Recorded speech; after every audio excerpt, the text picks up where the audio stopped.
Welcome back, everybody. I don't see anyone huffing and puffing.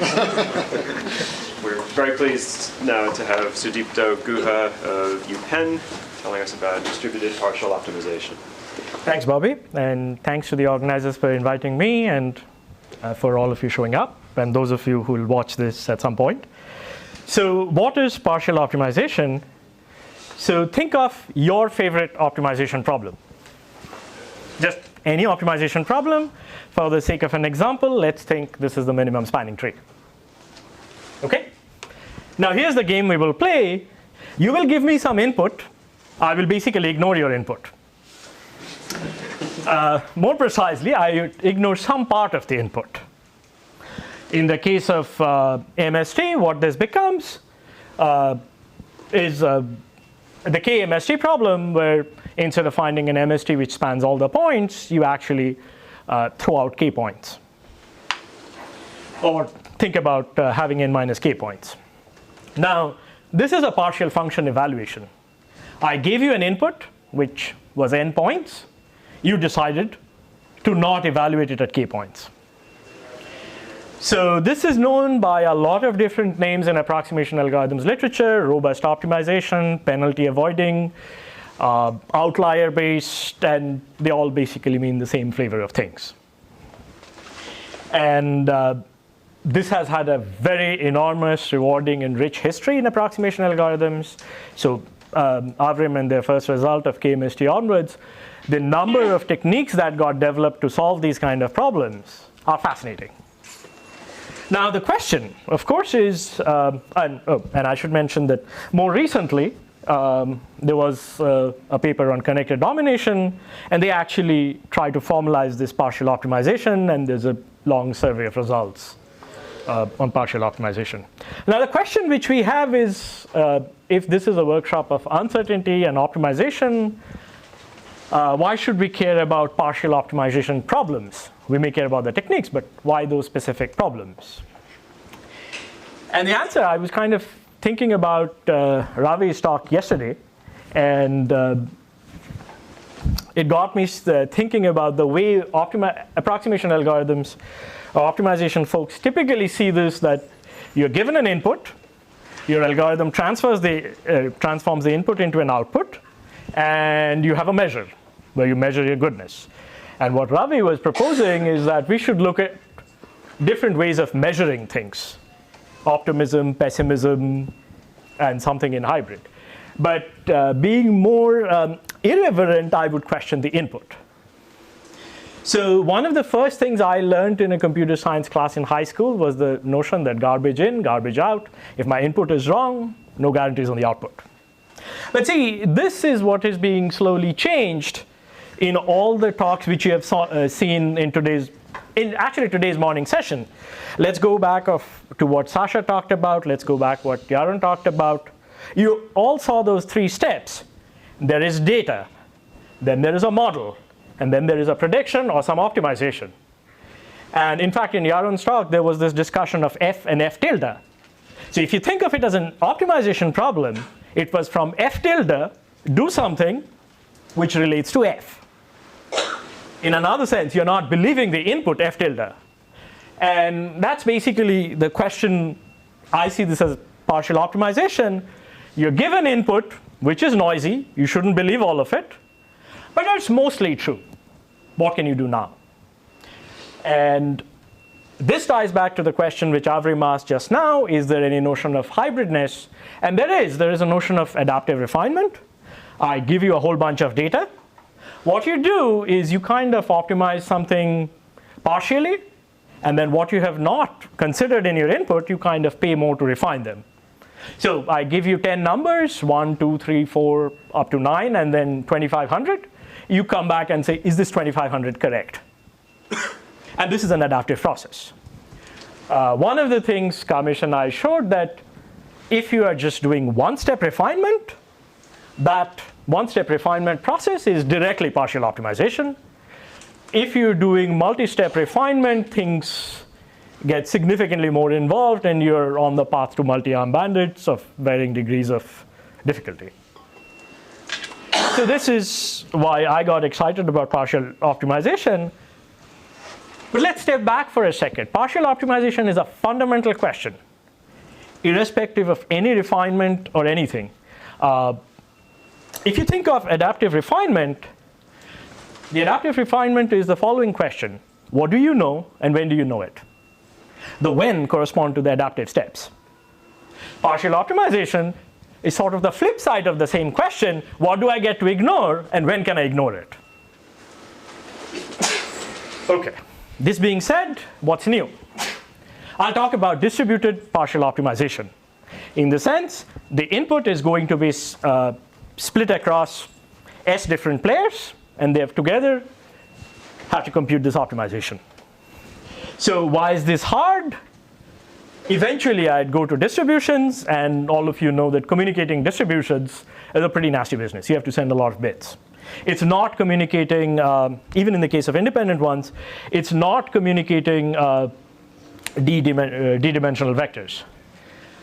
And the problem which would underline all of this is if your input is partitioned between Alice, Bob, Joe, Schmo, between S players, how do they together decide on which part of the input to ignore? That's a hard problem.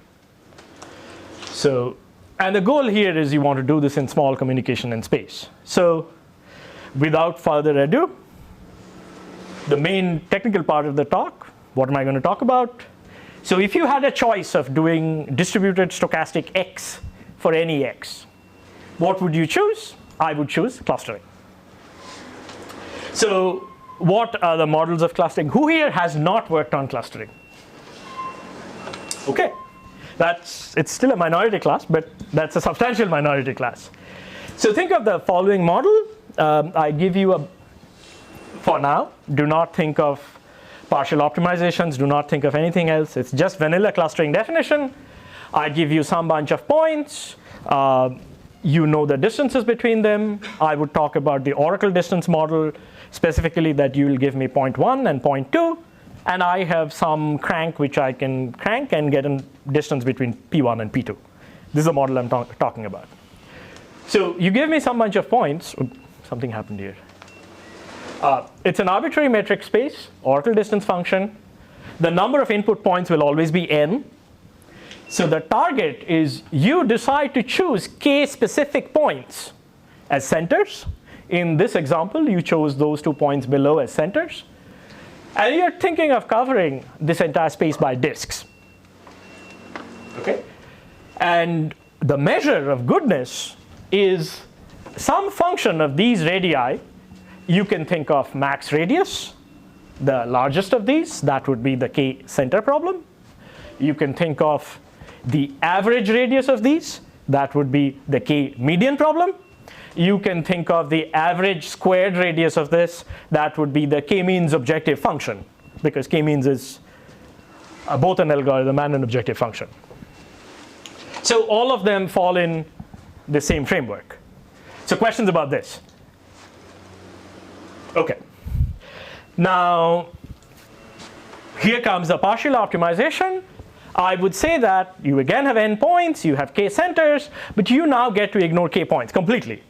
So in this picture, if k were 2, you would simply not consider this point and that point, and you got a much nicer clustering. Okay? This is the problem we want to solve. Keep in mind, partial solutions can be significantly smaller than the global solution, and this is where it's exciting from an approximation algorithm's point of view. It is much easier often to come up with lower bounds for the global solutions. In a partial optimization, because the solution can be significantly smaller, it's a much harder challenge to come up with good lower bounds. And this is the interesting thing. Again, distributed setting, these points which you saw up there, they're partitioned across S sites. And the goal is to minimize communication in rounds. I was talking about this to someone, and then they asked, but do I still have to give an approximation? And yes, you still have to give an approximation. You can't just say, just 0.1 is my cluster center. Okay. Something should be happening. Okay. Now, what happens to probabilistic? Yeah. Who chooses the way the points are partitioned? Is that arbitrary partitioning, or the algorithm designer can partition them as they want? Great question. For this talk, for what I'll talk about arbitrary partitions. Now, actually, towards the end, I will talk about partitioning it myself. You can probably get much better results. Keep in mind, if you get to choose the partition, and if you choose uniform partition across S sites, then someone was asking me this. If you have to ignore t points, you know that you have roughly t by s points in your data set which you're going to. It becomes a different problem, but it doesn't become substantially easier if you get to choose the partition, because it's now the ratio of t versus s. So, okay, what's the probabilistic setting? I gave you the. Oh. Okay, sorry. I said something should have been happening. So in a distributed setting, keep in mind that if you saw this data, and if I had this data, the difficulty is, should you be labeling this point as an outlier, which in your data, of course it is, but not in my data. So that's what's the hard problem here. What happens in probabilistic case? Instead of viewing these as specific points, view this as point clouds. And for this talk, and for most of what I've worked on, assume these point clouds are independent. If they're correlated, things are fairly hard. Okay, so questions about the models and. You have a question? Okay. All right. So there are many centralized algorithms for probabilistic clustering. I would review like a couple right at the end. I will not, for the remainder, talk about probabilistic clustering at all. I will talk about fixed points given as input. There are many centralized algorithms for clustering with outliers. One of the earliest one is by Moses Samir, Dave Mount, and Giri Narasimhan. But there are very few distributed clustering algorithms with outliers. Keep in mind, with outliers is very important. If you think of number of distributed clusterings, there are infinitely many distributed clustering algorithms for some value of infinity.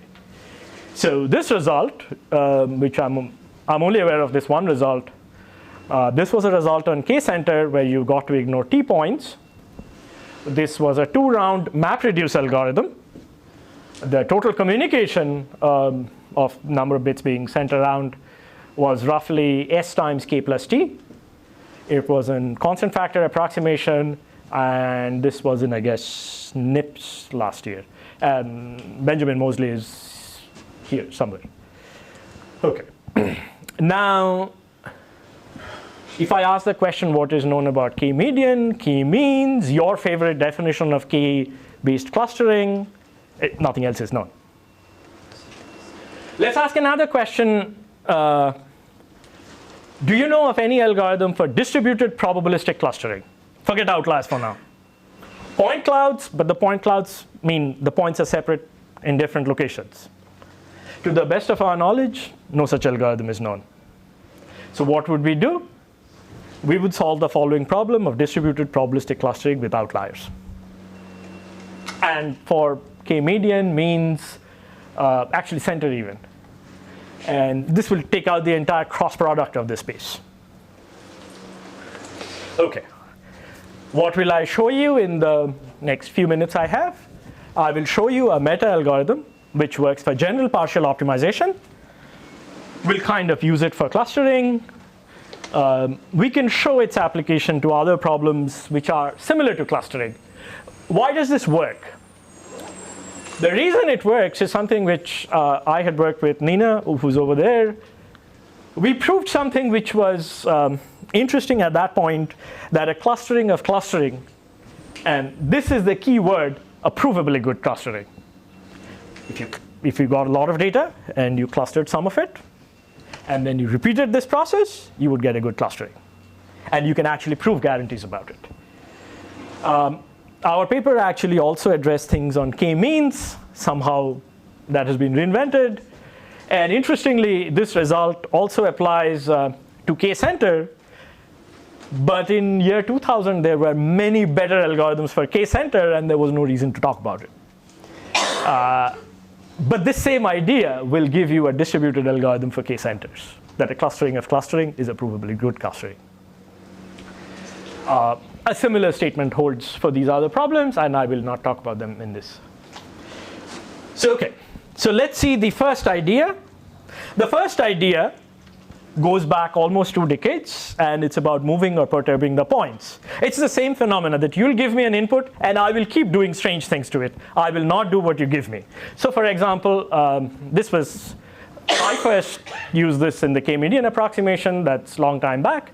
You gave me these points, and what I would do is, if this was the feasible clustering you had intended, what I would do is I'll first move this point to some other point, move this point to some other point, and kind of introduce this perturbation. Of course, I cannot give too much perturbation, because if I change everything, I can't prove any guarantees in the end. Now, what I'll assume that these perturbations which I introduce in the k-median case sum up to something much less than your original objective function. We'll keep that. In k-center, this perturbation is less than the max of this perturbation. So now, think about this picture. If these red arrows were your original optimum clustering, and I had moved these by these amounts, I still have a feasible clustering of the blue points. That's the first key.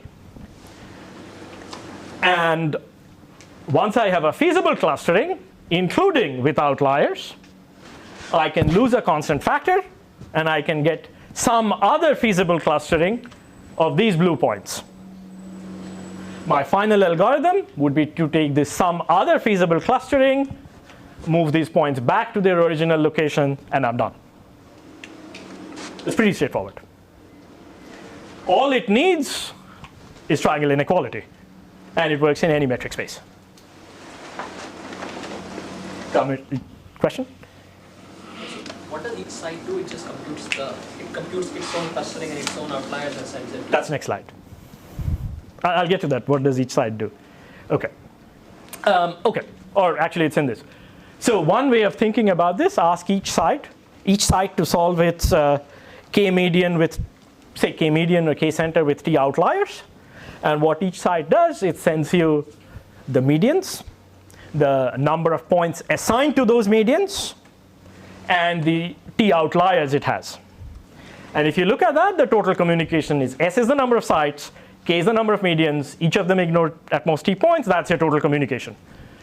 Some central coordinator gets all this information and just performs the second step of the clustering. And that's it. And it can announce the result. And it's order 1 approximation. It's 1 round. Technical difference with Benjamin's result. This is a distributed algorithm. Their result was more in the context of MapReduce. So there is a difference between what is implementable in MapReduce and what is not. Let's not get there. Whatever I said so far works for k-means instead of triangle inequality. You have relaxed triangle inequality. Think about this, that a plus b squared is less than or equal to 2a squared plus 2b squared. And everything which I showed here works. K-center, everything works just as is. Yeah. Can you give some intuition for why perturbing the points helped? Yeah. I think we'll go back to the k-median thing. I gave you a very difficult set of points. And actually, there are other subsequent results by a lot of other people that you give me a difficult instance. That particular instance has a lot of degeneracy, and I'll get confused at it. If I can perturb the points, maybe I just see the pattern straight away. That these are on this side, these are on this other side, and there's nothing else to do. This is really the intuition. Yeah, I don't have something better than that. Okay. So it doesn't work without the perturbation? Sorry? Do you know that it doesn't work without the perturbation? It doesn't work without? Without the perturbation. Oh, I of course cannot say that.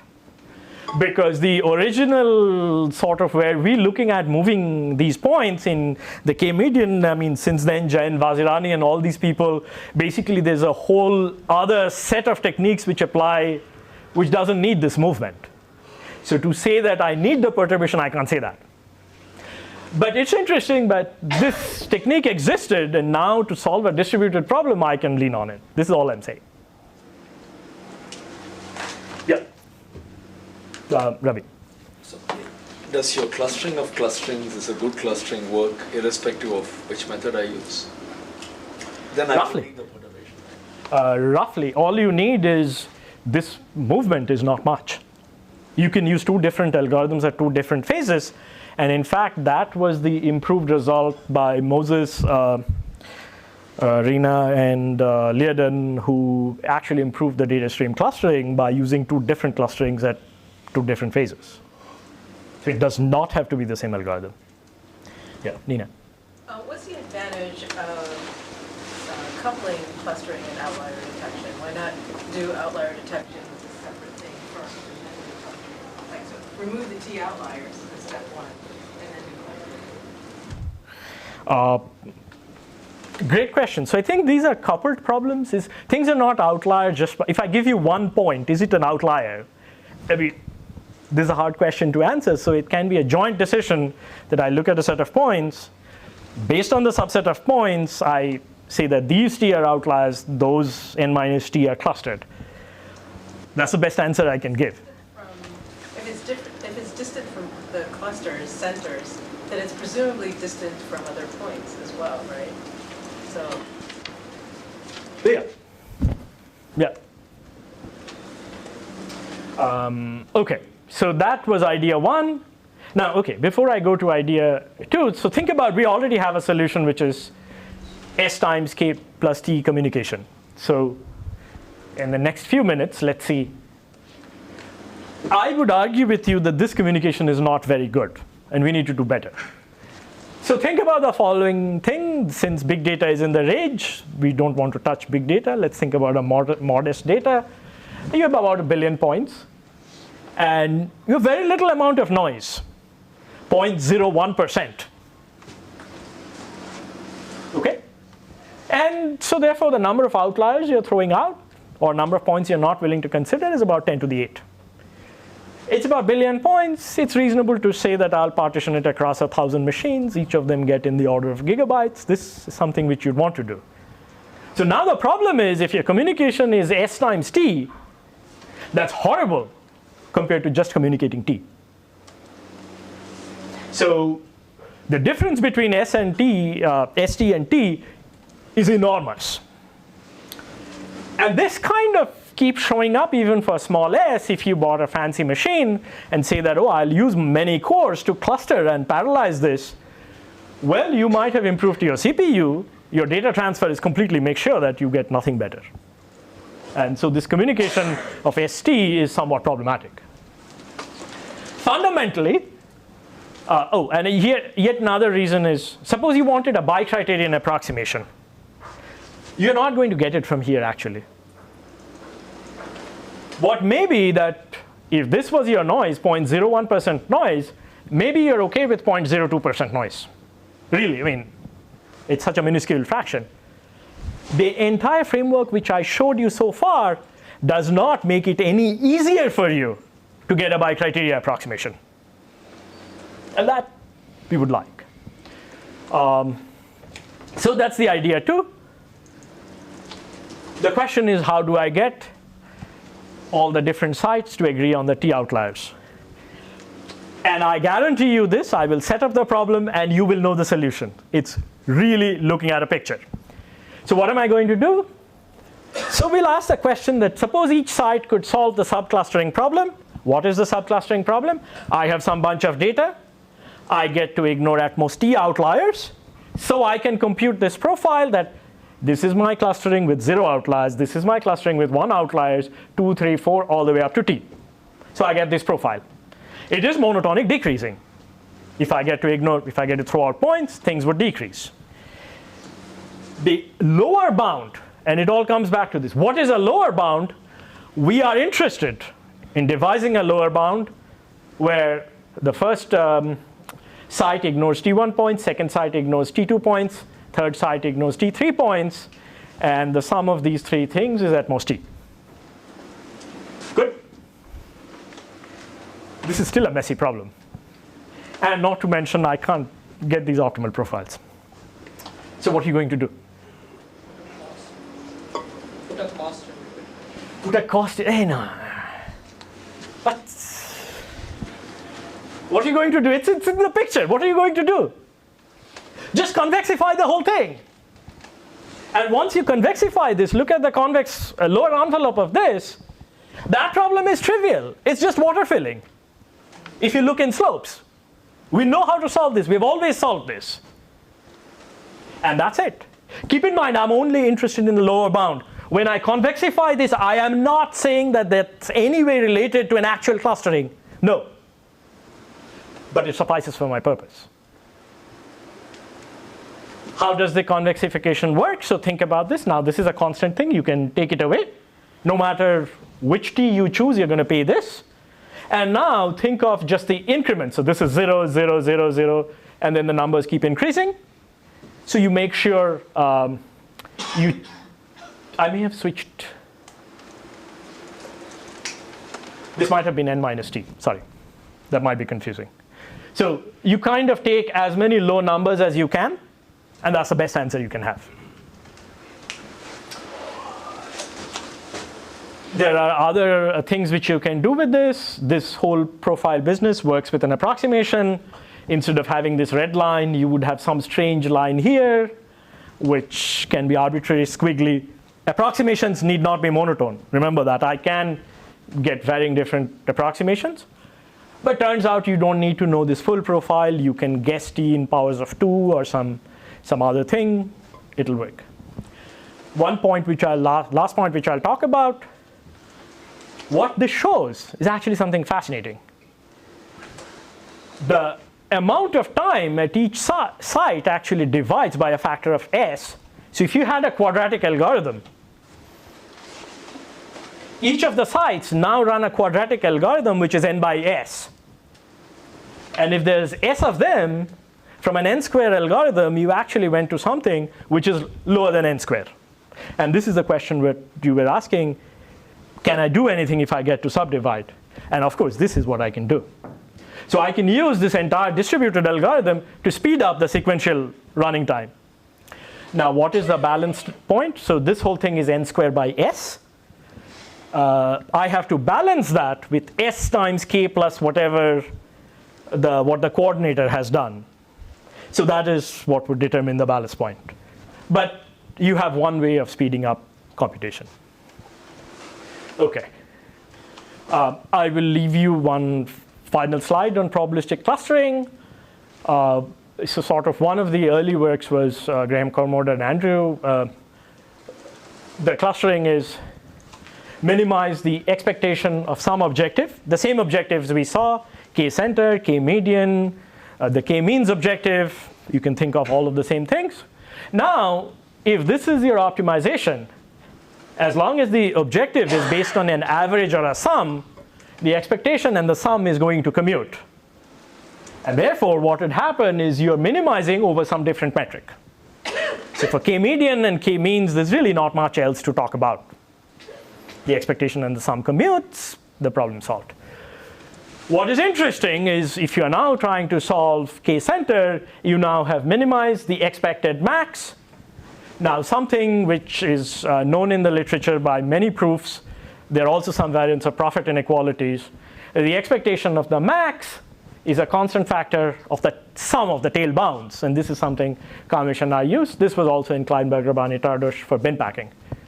The proof relies on LP duality, actually. Once you use that, once you use this kind of a equality, what happens is your k-center problem becomes a k-median problem. Or probabilistic k-center becomes a k-median problem over a truncated set.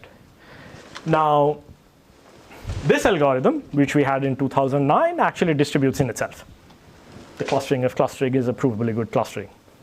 The question now is, what about outliers? probabilistic clustering, now the point is, if I ignore a point, I can't send the point to the central coordinator. I have to send the point and its distribution. And that's a lot of communication. So turns out what we can do, and this is, we can create a different metric, and instead of sending the distribution, I basically send you the one median, not the mean, the one median of that distribution, and some other information on this new metric, and that suffices. And this is something, again, a new piece. This did not arise if you didn't have distributed business. And that's pretty much all I had to talk about. Thanks.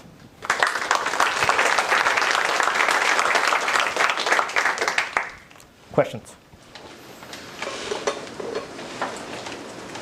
Sure. I'm trying to figure out the algorithm. So each site, then you're saying, will compute the best clustering if I can remove one outlier, remove two outliers. Remove 4 outliers, remove 8 outliers, all the way up to t.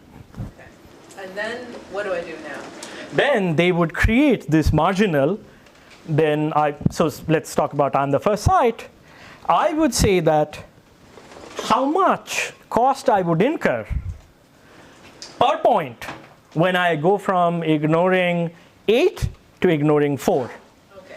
And so then I communicate that with all the other sites. Yeah, but see, that's only log n bits of information. You're not going to send any points. You're not going to send anything. You're just going to send me log n numbers, or log n pair of numbers. 1, comma the marginal, 2, comma the marginal, 4, comma the marginal, and that's it. That's all I need.